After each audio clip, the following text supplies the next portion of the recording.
विनंती करणारे जवळजवळ शहरामध्ये 485 मंडळ आहेत आणि या मिरवणुकीमध्ये भाग घेणाऱ्या मंडळाची संख्या ही 210 आहे. आमच्या मध्यवर्तीकडे असलेल्या नोंदीनुसार 210 जयंती मंडळ मिरवणूक काढतात. मग ही मिरवणूक पूर्वी बैलगाडीमध्ये निघत होते, नंतर ट्रॅक्टर, टेम्पो, ट्रक, कंटेनर, आता कंटेनरमध्ये ह्या मिरवणुकी सांगता समारंभ होतात.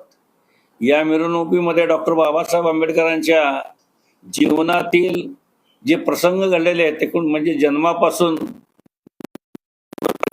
सर्व देखावे त्याच्यामध्ये करण्याची भूमिका मध्यवर्ती जयंती उत्सव समितीने या ठिकाणी घेतली आहे.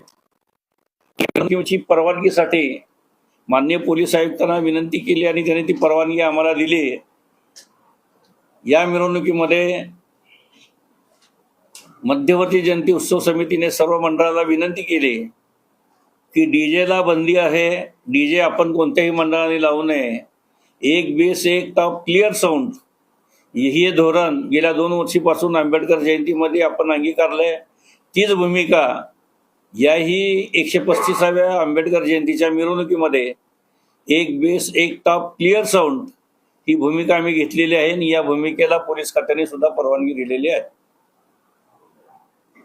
हे करण्यापाठीमागे आमचा उद्देश वेगळा होता.